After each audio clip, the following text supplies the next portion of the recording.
কালী হন। কালীর নিন্দা করলে কি কৃষ্ণ নিন্দা হয় না? বা কৃষ্ণ নিন্দা করলে কি কালী নিন্দা হয় না? কৃষ্ণ আর কালী কি আলাদা? একই ঈশ্বর বিভিন্ন রূপে। আপনার গুরুদেব আপনাকে যেভাবে বলছে সেভাবে করেন, কিন্তু কাউকে এই ভাগবতে আমরা দেখেছি চতুর্থ স্কন্ধে স্বয়ং ব্রহ্মার পুত্র প্রজাপতি দক্ষ বিষ্ণু ভক্ত ছিলেন, কিন্তু শিব নিন্দা করেছেন। এর ফলে কি হলো? শেষে বলভদ্র এসে ছাগমুণ্ড লাগিয়ে দিয়েছে। এই যে পুরাণটা কেন ভাগবতে, অর্থাৎ যারা দেবনিন্দা করে তারা ছাগলের মুন্ড, দক্ষ মহারাজের মতো। তাই কোন অবস্থায় যারা প্রকৃত ভক্ত কাউকে হেয় প্রতিপন্ন করে না। যারা মনে করে না আমার আরাধ্যই বড়, মনে মনে আপনার আরাধ্য ছোট, এই যে ভেদ বুদ্ধি সম্পূর্ণ তামস ভক্ত। আমার আরাধ্য যিনি, আপনার আরাধ্য এক, সনাতন ধর্মে এক ঈশ্বর, তার বিভিন্ন রূপ। কিন্তু এই ভূতটা না বুঝা অহংকারী, দম্ভ, হিংসা, ক্রুদ্ধি হইয়া, পরশ্রীকাতরতা হইয়া যারা পূজা অর্চনা করে যে না মনে মনে ভাবটা আমার দেবতা বড়, আমার আরাধ্য বড়, আপনারটা ছোট, এই মনোভাব নিয়ে যারা পূজা করে এরা হচ্ছে তামস ভক্ত। ছোট্ট একটা বাচ্চা শিশু, আমরা যখন শিশুকাল ছিলাম, রাত্রে হলে মায়েরা যখন রান্না শেষ হয় নাই খাওয়ার জন্য উদ্গ্রীব হয়ে যেতাম। তো ছোট্ট বাচ্চা খাওয়ার জন্য উদ্গ্রীব হয়েছে, মা বলছে বাবারে যা তোর চাঁদ মামার একটু দেখে আস। তার বাবাকে বলছে চাঁদ মামাকে দেখাইবার জন্য। ছোটবেলা তো চাঁদ মামাকে দেখার জন্য সবাই উদ্গ্রীব হয়। ছোট্ট ছেলে তার বাবাকে নিয়ে চাঁদ মামা দেখতে গেছে।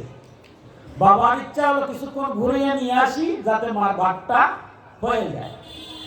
চাঁদ মামাকে দেখতেছে, দেখতে দেখতে গিয়ে সামনে গেছে একটা বিশাল, এই যে ধর্মসাগর, বিশাল ধর্মসাগর, গঙ্গাসাগর। আপনাদের এখানে অনেক পুণ্যবান যারা ছিলেন, এবার সেখানে গিয়ে যদি পূর্ণিমার চাঁদ কেউ দেখে কি রকম চাঁদটা মনে হবে? বিশাল বড় এক চাঁদ। বাবাকে বলছে বাবা এই তো উপরে এক চাঁদ, এটা একটা মামা, ওই দিঘির মধ্যে দেখি আরেকটা চাঁদ মামা।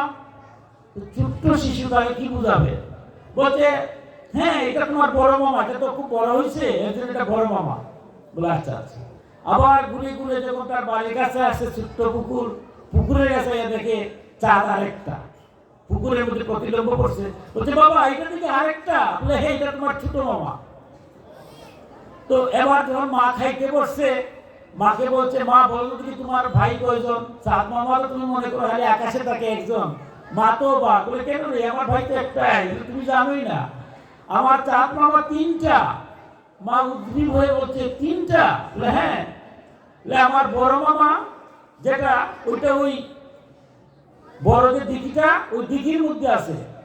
মা তখন বুঝতে পারছে যে প্রতিলম্বটা করছে বড় করিয়া ওইটা। আর ছোট মামা বলে ছোট মামা যে আমরা সামনের পুকুরটার মধ্যে আছে। আর মেজো মামা আকাশে আছে। মা মনে মনে হাসতেছে, বলছে রে বাবা তুই একটু বড় হ, যখন তোর জ্ঞান হবে তখন দেখবে একই চন্দ্রের প্রতিবিম্ব করেছে। তো আমরা যখন তামস ভক্ত, ভগবান তাদের ভক্ত বলছেন, জ্ঞানহীন যখন হই তখনই ঝগড়া বিবাদটা শুরু হয়ে যায়।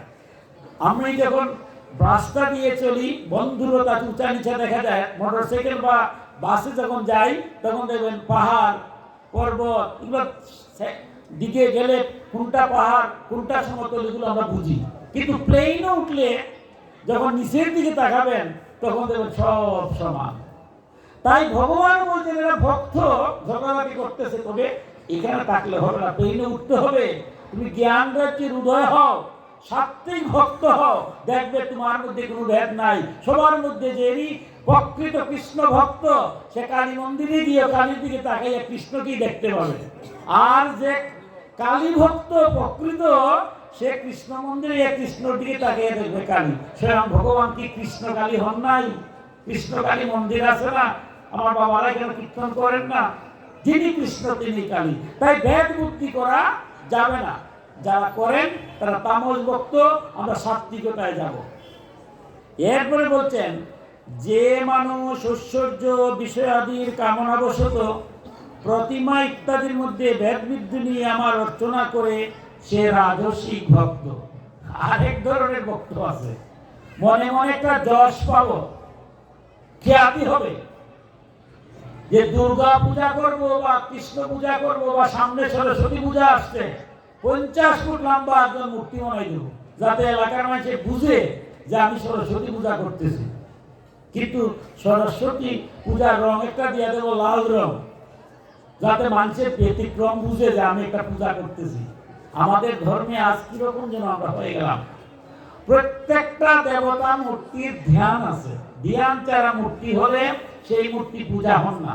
কারণ আমাদের ঋষিরা তো ধ্যান করে যে মূর্তি দেখেছেন তারা সেটাই ধ্যান নিয়ে। ধ্যানটা কি?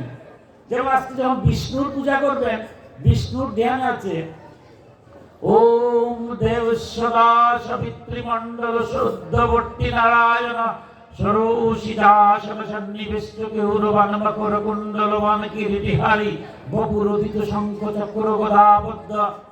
এই যে পীত বর্ণের বিষ্ণু হবে, এখন যদি লাল বর্ণের বিষ্ণু বানান তাহলে কি বিষ্ণু পূজা হবে? অতসী বর্ণের দুর্গা পূজা হবে, শ্বেত বর্ণের সরস্বতী পূজা হবে। এখন নীল বর্ণের সরস্বতী পূজা করলে কি হয়? কিন্তু এগুলা না বুঝে, ধ্যান না বুঝে, পূজার বিষয় না বুঝে, যশের জন্য পূজার আয়োজন নাই, আমি পূজা করবো তো সহজ নয়। মহাপ্রভু হরিনাম কীর্তন কেন দিলেন? এই কলিকালে যাগযজ্ঞ পূজা করার মতো ক্ষমতা আমরা নাই।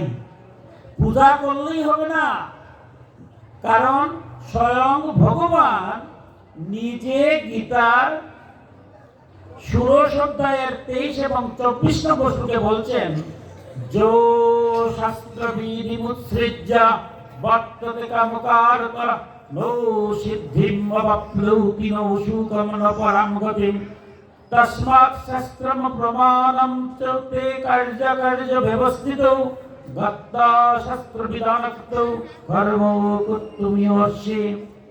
অর্জুনকে উদ্দেশ্য করে বিশ্ববাসীকে ভগবান শ্রীকৃষ্ণ গীতায় বলছেন, যে পুরুষ শাস্ত্রবিধিকে ত্যাগ করে স্বেচ্ছাচারী হয়ে আচরণ করে সে না পায় সিদ্ধি, না পায় পরম গতি, না পায় সুখ। সেই জন্য হে অর্জুন, তুমি কর্তব্য অকর্তব্য ব্যবস্থাতে শাস্ত্রই প্রমাণ, তাই শাস্ত্র জানিয়া কর্মে প্রবৃত্ত হও। আমি যদি কোনো পূজা করতে যাই, যজ্ঞ করতে যাই, জানতে হবে যে এই পূজার কি বিধান, এই পূজার কি কি বিষয় লাগে। এখন বিষয় কিছু নাই, লক্ষ লক্ষ টাকা, ক্ষমা করবেন আপনাদের মতো আমার মতো কথা বলছি, লক্ষ লক্ষ টাকা ব্যয় করলাম দুর্গা পূজাতে, বিভিন্ন পূজাতে, অথচ আমার এলাকার যুবক ছেলেরা বা মেয়েরা বিপদে চলে গেছে, তার লেগে কিছুই করলাম না। আমার মা কি এটা বলছে লক্ষ লক্ষ টাকা ব্যয় করার জন্য? যে ব্যয় না হলে হয় না সেটা করব, কিন্তু অযথা ব্যয় আজকে ডিজে বাজিয়ে লক্ষ লক্ষ টাকা ব্যয় আমরা করি না। আপনারাও জানছেন ভাগবতের কথা শোনার জন্য, আর অনেকে এমন গান শুরু করে দূর থেকে বোঝা যায় না যেখানে কি যাত্রা গানের রিহার্সেল হচ্ছে না আমার পূজা এবং পার্বণ হচ্ছে। তারা ভাবতেছে আমি যত বেশি সাউন্ড দিয়া অশ্রাব্য কুশ্রাব্য গান বাজাবো তত বেশি মনে হয় ভগবান খুশি হবে। ভগবান কি দেখতেছেন না? আজ পূজা হয়, পার্বণ হয়, দূর থেকে মনে হয় যেগুলা কি উৎসব, এগুলা কি পূজা? আমার সনাতন ধর্মে আধ্যাত্মিক গানের কি অভাব আছে? লক্ষ লক্ষ গান আছে, শ্যামা সঙ্গীত আছে, ধর্মীয় সঙ্গীত আছে, ভজন গীতি আছে, কিন্তু এগুলা বাদ দিয়া আমরা কিরকম উন্মাদ হয়ে গেলাম। লক্ষ টাকা দিয়া গান যারা গান গায়, আমার অবাক লাগে মাঝে মাঝে। আমি দেখি, আমি যাই হয়তো ভাগবত পাঠো বা গীতা পাঠো, হয়তো আগের দিন একজন বিরাট শিল্পী আনছেন 2 লক্ষ টাকা খরচ করে, উনি দেখা গেল ছায়াছবির গান আর কি গান ইত্যাদি গান গাইয়ে চলে গেছে। মানুষের আলোচনা করে, সমালোচনা করে। আবার আমার একটা ইউটিউব চ্যানেল আছে, নৈমিষার নামে একটা গ্রুপ আছে, গ্রুপের মধ্যে পাঠায় যে এই হলো আপনার জগন্নাথের সামনে কি কীর্তন হয় দেখেন। যারা আমি আনলাম তাদেরকে আমি বলতে পারি না যে আমার ধর্মীয় গানের কি অভাব আছে। এটা ধর্মীয়। আমার বাড়িতে পূজা যদি হয়, আমার বাড়িতে যদি পূজা হয় তো পূজার মতোই পরিবেশ রাখবো। আমার বাড়িতে যদি গায়ে হলুদ হয়, ঠিক আছে, গায়ে হলুদ গান হবে। দুইটা তো তফাৎ আছে, পার্থক্য আছে। আমরা যেমন কিরকম হয়ে গেলাম। আমাদের সনাতন ধর্মের মানুষরা আজ রাজস্বিক, আমার অর্থযুক্ত আছে তাই দেখাইতে হবে, কিন্তু আমার ভগবান কি বলছেন, না এটা হবে না, এটা রাজসিক বা তামসিক ভাবে পূজা করলে মঙ্গল হবে না। পূজা জানতে হবে, বাপ প্রাণে আসতে হবে, পূজার বিধান মতো পূজা করতে হবে। এই যে বলছেন বিধিহীনম অস্পৃষ্টান্নম মন্ত্রহীন অদক্ষিণম শ্রদ্ধা বিরহিতম যজ্ঞম তামসং পরিচক্ষতে। শাস্ত্রবিধিহীন, অন্নদান রহিত, মন্ত্রহীন, দক্ষিণা শূন্য, শ্রদ্ধা রহিত যে যজ্ঞ সেটি হচ্ছে তামস যজ্ঞ।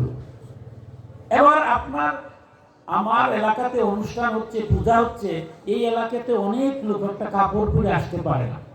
তাই অনুষ্ঠানের একটা অংশ যদি নীরবে নিবৃত্তে তাদের বাড়ি থেকে সুপে সাপে গিয়ে একটা কাপড় দিয়া ভক্তি দিয়া বলি যে আপনি ওই কাপড়টা পরে অনুষ্ঠানে যোগ্যতে যাবেন, তখন সে আনন্দিত হবে, ভগবান তেমনি সুস্থ হয়ে যাবে।